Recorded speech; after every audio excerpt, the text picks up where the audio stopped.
Il pleut sur le pays, chez nous, ce soir il fait si bon. Il est déjà minuit, on est resté à la maison.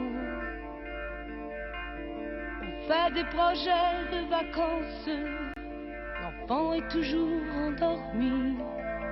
Pourquoi n'irait-on pas dimanche voir des amis? Éteins la lampe et viens, il est tard, on veut se coucher. Sans entre nous, tout a bien changé. Tu veux savoir ce qu'il se passe, j'ai bien peur d'avoir deviné. Il ne faut pas que l'on se cache la vérité. Tu ne me parles plus d'amour, tu ne me parles plus d'aimer. En chemin, tu as oublié les mots qui me faisaient rêver. Tu ne me parles plus d'amour, pourtant je t'aime comme avant, comme avant. Pourquoi faut-il que maintenant, mon pauvre amour, tu ne me parles plus d'amour?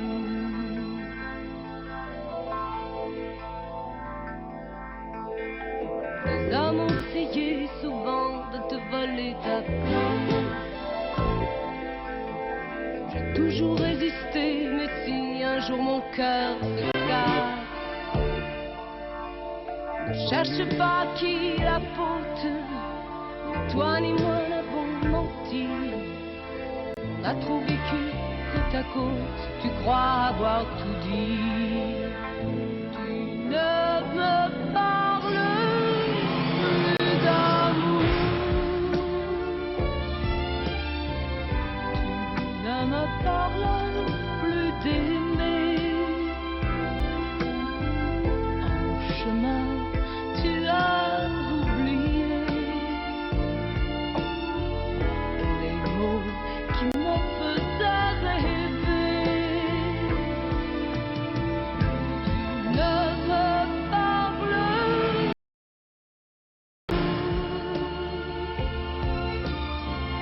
Pourtant je t'aime comme avant, comme avant.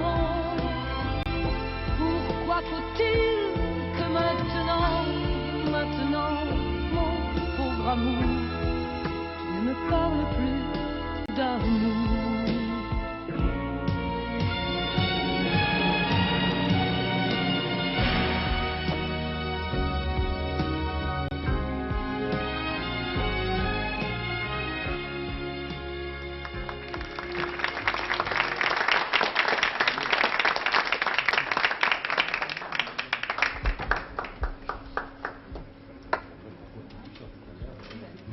Ah, monsieur l'inspecteur, ça me fait plaisir de vous voir. Je vous ai vu au théâtre ce soir. Oui, moi aussi. Mais si vous le voulez bien, Jacques Beauclerc, nous allons renverser les rôles. Tenez, connaissez Suzanne Gabriello? Nous allons vous interroger, inspecteur. Alors c'est fini cette histoire d'inspecteur. Vous pensez pas que, Ben, tout le monde sait que au théâtre ce soir c'est enregistré? Bon, enfin, nous l'avons vu. Enfin Gérard tout de même, écoutez. Je peux dire un mot de temps Oui, en oui, je temps. vous en Oui, prie, mais je Suzanne. vous en prie, je vous en prie. Écoutez, passez au bar, ce sera mieux pour bavarder. Je suis. Je vous sers quelque chose? Oui, mais pas n'importe quoi. Voilà, un petit jus de fruits, très bien. Oui. Et vous, Suzanne? Oui, moi aussi, un petit jus de fruits. Soyons hypocrites. Bien, alors, et si on parlait un tout petit peu, le théâtre ce soir, c'est du passé. On va parler du présent et du succès. Jacques, comment ça marche au Carré Torigny? Ça marche très bien. Ça marche très bien, j'en étais sûre. Ça marche très très bien. Plusieurs performances en dehors de votre mise en scène. Il faut commencer par ça, parce que sans ça, il va se vexer. vous Non. savez. Il y a deux autres performances. D'abord, la performance d'avoir pu jouer au Carré Torigny. Oui. et puis après la performance de la musique de Gérard Calvi. Alors maintenant, je vous cède la parole, allez-y. C'est sûr, oui. Oui, certain, j'ai tout dit, moi, j'ai tout dit. Non, mais c'est la performance de Sylvia Montfort avant tout qui, sur la scène de la Gaîté Lyrique, parce que le théâtre est en réparation, il est fermé, il n'y a plus que des gravats, et sur la scène... Toute seule. Toute seule, elle a pris des fauteuils sur son Des dos, fauteuils. elle les a déménagés. C'est un lieu extraordinaire parce qu'il y a le cirque à côté, alors on croise des éléphants dans les couloirs. Ouais. Il y en a un qui a marché sur mes décors. C'est amusant. l'autre jour. Les décors ont résisté d'ailleurs, c'est très bien. Et puis alors, il y a de la musique. Alors, il y a le une animation tableau, fabuleuse. c'est donc une pièce de Ionesco. C'est une pièce de Ionesco qui a été écrite il y a une vingtaine d'années, sur le livret duquel Gérard Calvi a composé un opéra. Mais vous m'avez dit qu'il n'y avait pas de livret. Non.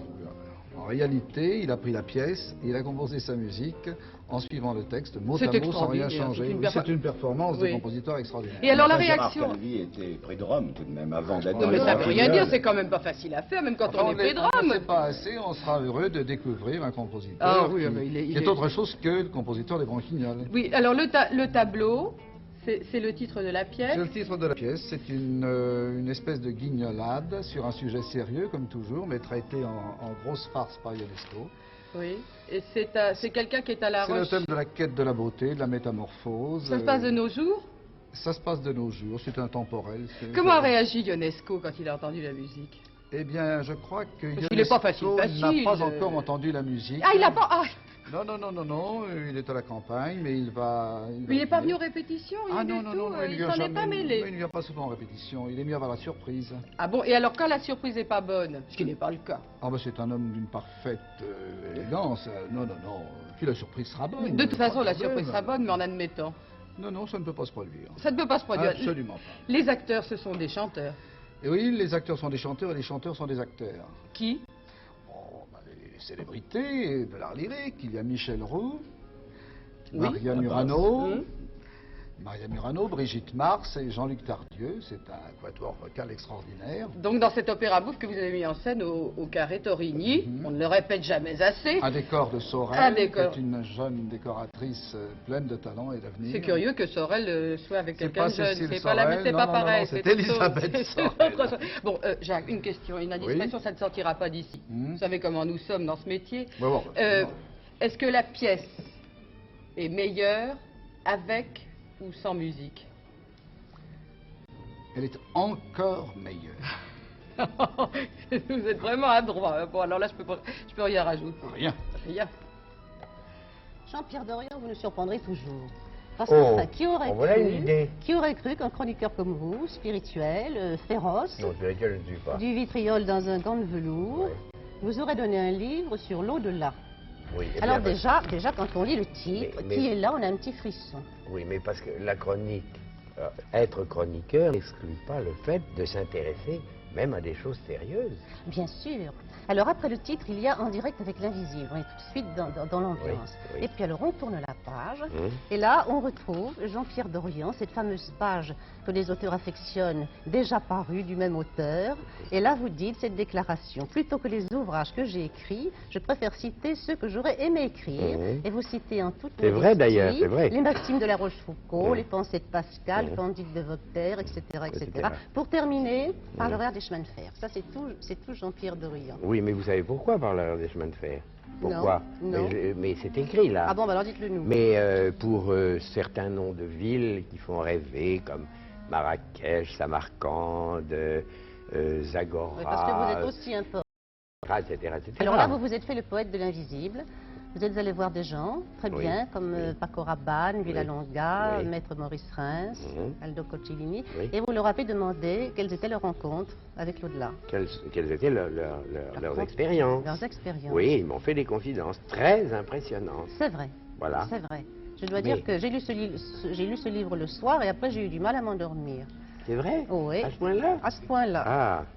Eh bien, écoutez, puisque nous avons la chance d'avoir ici parmi nous Françoise Robin, qui est la voyante la plus célèbre de France à l'heure actuelle, il faut tout de même se tourner vers elle et lui demander et lui poser des Que vous êtes l'équivalent de Madame Fraya avant la guerre.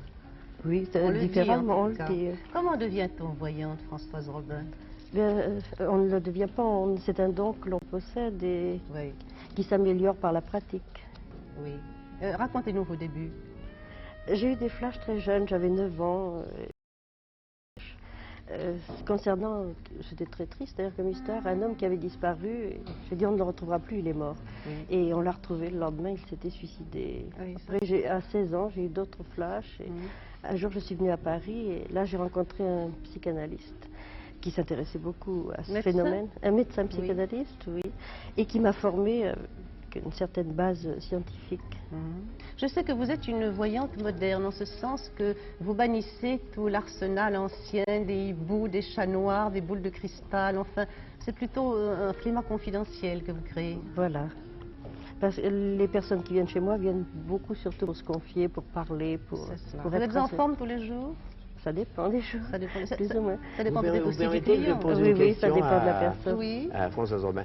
Je voudrais que vous racontiez votre histoire d'Alicane. Vous savez que, en état de médiumnité, vous avez pu communiquer avec lui 10 ans après sa mort. Et Vous il avez vous a- posé des questions et il vous a répondu. Est-ce que vous pouvez nous raconter cette scène? Oui, ce sont ce des dialogue? journalistes qui ont voulu que je me prête à cette expérience et j'ai fait ce qu'on appelle de l'écriture automatique et j'ai capté effectivement.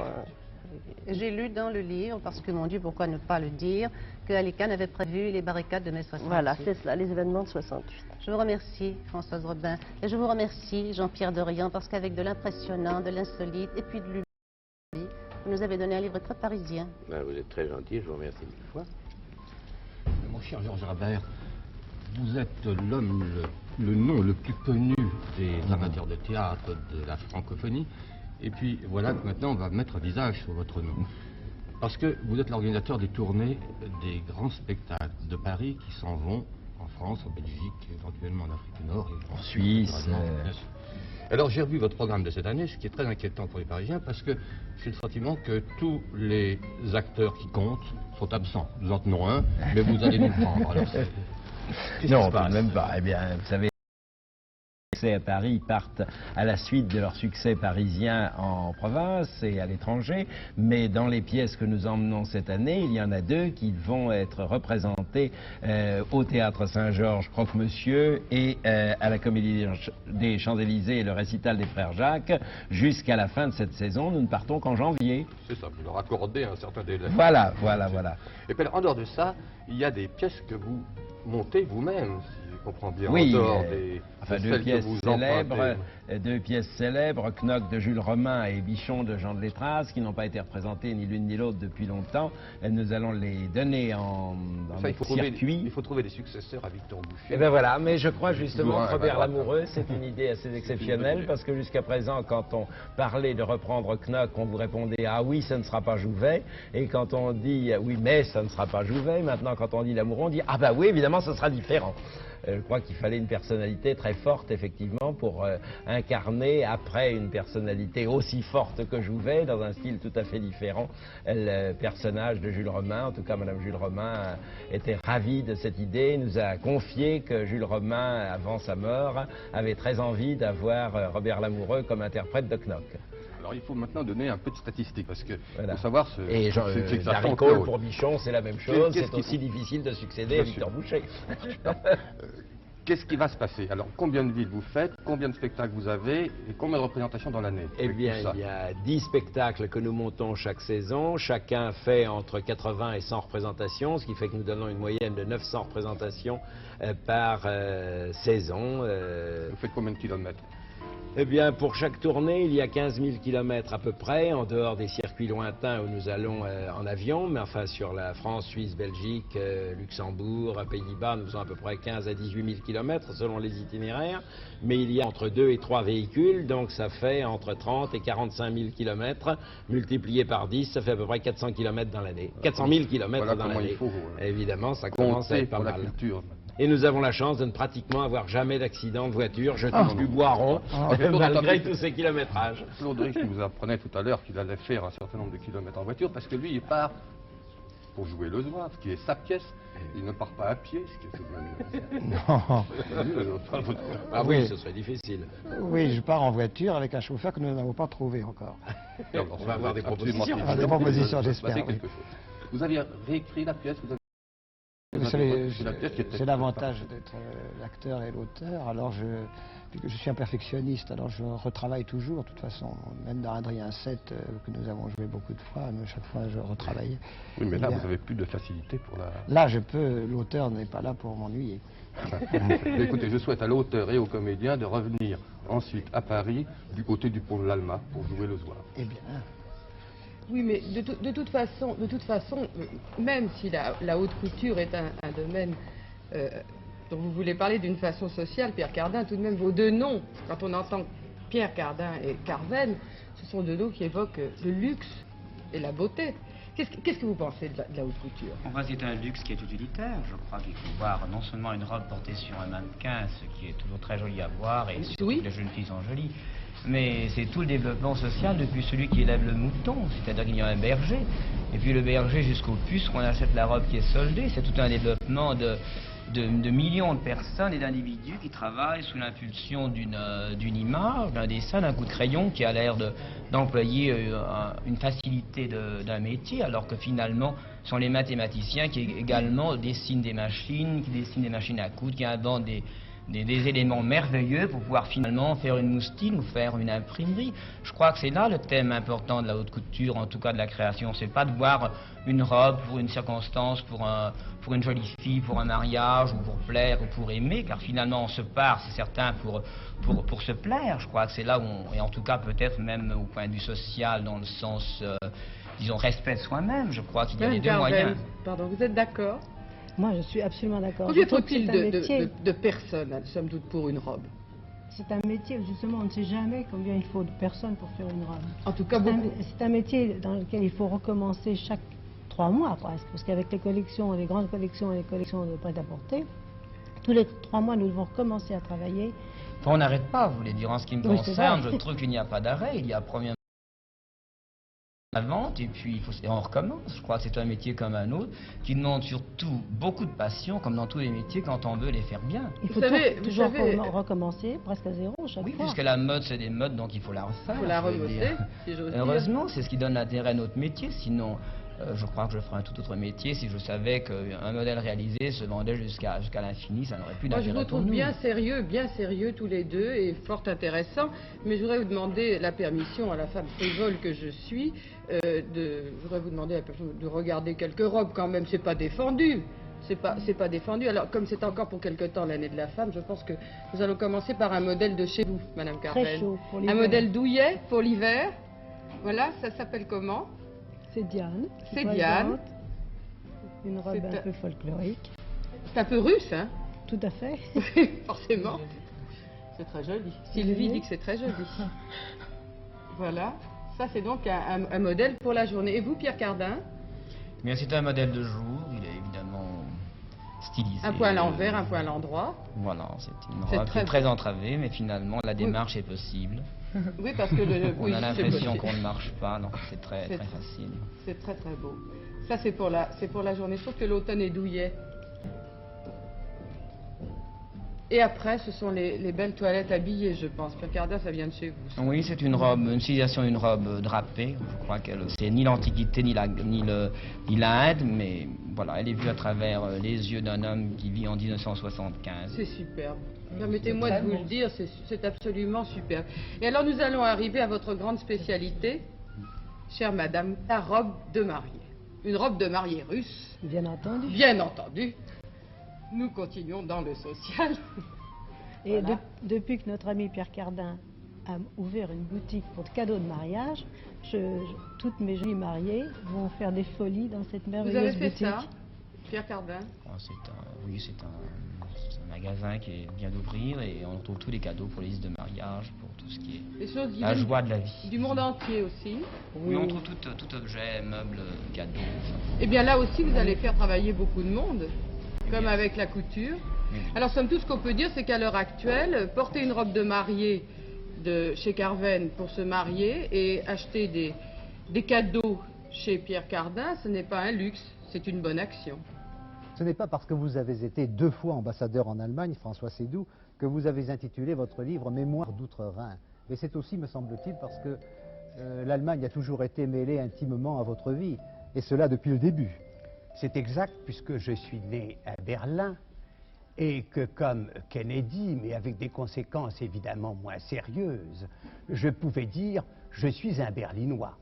Mais ce n'est pas parce que je suis né à Berlin que les gouvernements successifs m'ont envoyé en Allemagne, ce qui fait que j'ai connu beaucoup d'Allemagne. Oui, d'ailleurs votre père était déjà à l'ambassade, n'est-ce pas? J'ai connu l'Allemagne de Weimar, j'ai été auprès de François Poncet avant la guerre du temps d'Hitler, et après la guerre, je suis retourné à Berlin, dans un Berlin complètement différent, calciné, brûlé.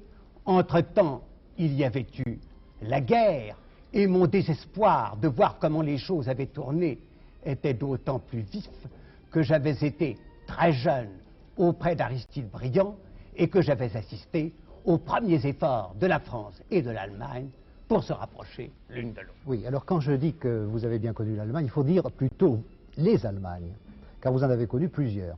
Alors dans votre livre, on voit bien tout cela décrit. Vous parlez de la montée de l'hitlérisme, vous parlez des efforts d'Aristide Briand, pèlerin de la paix, etc., comme vous venez de le dire. Mais il y a alors une partie extrêmement importante, évidemment, c'est celle où vous avez été vous-même ambassadeur, vous avez en somme concrétisé votre rêve. Oui, mais avant de devenir ambassadeur à Bonn, j'avais assisté à ce qu'on aurait pu appeler la naissance de l'Europe, auprès de Robert Schuman avec sa douceur, auprès de Georges Bidault avec ses fureurs, auprès de Mendès France avec sa ferveur. Mais comme vous le dites très justement, c'est évidemment le moment où j'ai été ambassadeur à Bonn, et à 2 reprises, que véritablement, je peux dire que je me suis associé à la vie de l'Allemagne et à cette aventure merveilleuse des relations franco-allemandes qui ont existé entre De Gaulle et Adenauer. Voilà, alors François Seydoux, il faut d'abord préciser ces 2 périodes. Il s'agit d'abord de 58 à 62, c'est-à-dire 58, le retour du général De Gaulle, et puis ensuite de 1965 à 1970. Alors cette période, elle était vraiment faste pour l'Europe, je crois, entre 58... Eh bien, n'est-ce pas, cette première période a été très remarquable, parce que les étaient des monuments, et que chacun avait pour l'autre beaucoup d'admiration. De Gaulle était reconnaissante à Adenauer d'avoir 14 ans de plus que lui, et Adenauer savait beaucoup de gré à De Gaulle de le traiter avec énormément d'égard.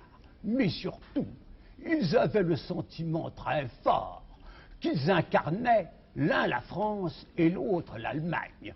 Et il est bien certain que lorsque le général de Gaulle se trouvait en Allemagne, sur les bords du Rhin, et qu'il disait, on le contemple, le Rhin, il y avait, n'est-ce pas, dans ce mot, toute une immensité qui passait dans sa mémoire. Voilà, et derrière ces 2 géants, il y avait François Seydoux. Oh! Si, qui assistait à tout, parce que vous étiez quand même un spectateur privilégié. Eh bien, c'est-à-dire que j'ai surtout, n'est-ce pas, assisté à ce voyage extraordinaire qu'Adenauer en France, à la rencontre de Reims, n'est-ce pas, au moment où les 2 grands hommes priaient l'un à côté de l'autre, l'un peut-être plus curieux du spectacle qu'offrait la cathédrale, l'autre plus plongé dans ses prières. Ce fut ensuite le voyage triomphal du général de Gaulle à travers l'Allemagne. Auquel vous n'avez pas assisté. Auquel je n'ai pas assisté, et puis le traité franco-allemand d'amitié et de réconciliation. Alors quand De Gaulle vous recevait à l'Élysée, il vous demandait, eh bien, comment, monsieur l'ambassadeur, vont vos Allemands? Il me disait comment vont vos Allemands, alors qu'il savait très bien qu'en réalité, c'était lui qui considérait qu'il lui appartenait dans la mesure où il pouvait jusqu'à un certain point appartenir à un Français. Maintenant, on pourrait vous demander aussi, alors, comment vont vos Allemands maintenant? Quoi qu'il en soit, monsieur, je peux vous dire, en effet, vous me posez une question qui est très intéressante et qui d'ailleurs est un peu contenue dans la dernière phrase de mon livre, où j'ai dit de quoi demain sera-t-il fait? Et il est bien certain qu'ensuite, les choses n'ont plus été tout à fait comme avant.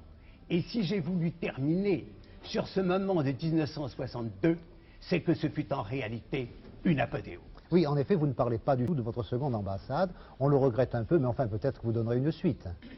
Enfin, en tout cas, je crois qu'on aura compris que ces mémoires d'Outre-Rhin, ce ne sont pas seulement des mémoires personnelles, il faut le dire, c'est un document de première main et sur une période les plus agitées peut-être de notre histoire. Eh bien, je suis très heureux, monsieur, de vous l'entendre dire. Jean, excuse-moi, je te dérange, mais qu'est-ce que tu fais? Eh ben là, là c'est un petit béquet que je viens Non, d'écrire non. juste à l'instant. Là, et c'est vrai. Le spécialiste des béquets. Le spécialiste des béquets, parce que nous allons jouer la grosse avec ma camarade Micheline Lucioni. Là, je viens d'avoir une idée comique, alors je la mets au propre. Moi, je veux plus de béquets. Qu'est-ce que je dis? C'est très faux, difficile, c'est faux, c'est faux. Ça va, oui. Bien que je donne On va pas les pas bons. Bien sûr. Ça se passe... Ça se passe au Bouffe Paris. C'est un théâtre. C'est une pièce très gaie, c'est une pièce D'origine. divertissante, qui est une origine anglaise que nous avons adaptée, Jean Marsan et moi. Nous avons démarré à nous demander à notre camarade Micheline Lucioni, à Richer et à Moulin de bien jouer avec nous. Est-ce que vous avez déjà joué ensemble tous les deux? Non, c'est la première Non. fois. Dites C'est donc, la première fois que On je la était mets au en cours scène. ensemble il y a très longtemps. Ça fait une sérieuse affiche comique, ça. Jean Le Poulain, Micheline Lucioni.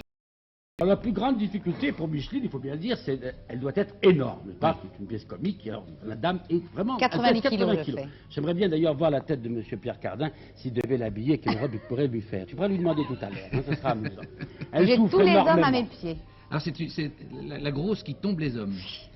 Enfin, Charmant, faut pas bien dire sûr, que c'est ce moi. soit exactement le sujet, c'est plus exactement... Quoi Alors, quel est le Pas sujet? les hommes, elle n'entend pas les hommes, c'est pas tellement le problème, elle n'a pas de problème avec les hommes, mais c'est une femme qui a un problème qui est celui, au fond, de maigrir, comme tous ceux des grosses. Bien sûr, c'est un Alors, problème quel va pour être- beaucoup de Quel femmes. va mais- être le système, quel va être le moyen? C'est justement moi Pas qui le suis régime. chargé de le faire. Ah ah. Moi, je ne veux pas Elle de ne veut régime. pas faire le régime, alors comment faire? Et ton personnage à toi, Jean? Eh bien moi c'est un espèce de Pygmalion, un personnage très délirant, disons-le. Oui, N'est-ce personne pas? n'en sera surpris. Je suis l'auteur, n'est-ce Oui. Et c'est un personnage qui, en quelque sorte, va l'aider à se libérer de cet excès de De graisse. graisse, oui, disons le mot. Elle s'abandonne aux grillades et aux gruyères. Et c'est une pièce, il faut bien dire, comme on dirait de ce sujet anglais, qui est avant tout faite pour rire. Oui. Mais qui tout de même n'exclut pas, n'est-ce pas, une sorte de psychologie, mais une grande psychologie, car il y a un drame humain derrière qui est très important. C'est sûr, ça l'est. Et toutes les grosses, Les- n'est-ce pas, ah, là, oui. il y a indiscutablement, on se problème-là, elles se demandent, mon Dieu, mais comment est-ce que nous allons nous en sortir? C'est un problème qui intéresse beaucoup de monde. Et même chez les comédiennes, c'est un problème. Je ne veux pas grossir parce que je veux garder ma taille de Ah oui, guerre. alors ça c'est le plus dur, c'est maintenant, c'est Ah, de moi, faire je maigrir. maigris. Eh ben, j'ai un faux corps divin, sublime, hein, Qui a fait ça, Micheline qui me fait sauna, quoi. C'est un sculpteur. Un sculpteur qui a bâti Oui. une grosse On m'a Micheline. fait, on En m'a quoi? moulé, puis on a En mousse dessiné de le cœur, puis polyester. En mousse de polyester. Oui, ça je vous le recommande. Oui, ça, je vous le recommande. Mais ça doit Ça être- transpire bien. Ça doit être terrible de jouer avec ça. C'est pas très facile, oui. Mais je m'insie, je peux D'ailleurs, dans les manger. décors de Claude Castille, on a été obligé de creuser des trous spéciaux pour qu'elle puisse passer, parce que toutes les portes ont été obligées d'être agrandies. Jean- On avait pensé à tout sauf à ça. Genre auteur, metteur en scène et comédien, ça doit être épuisant.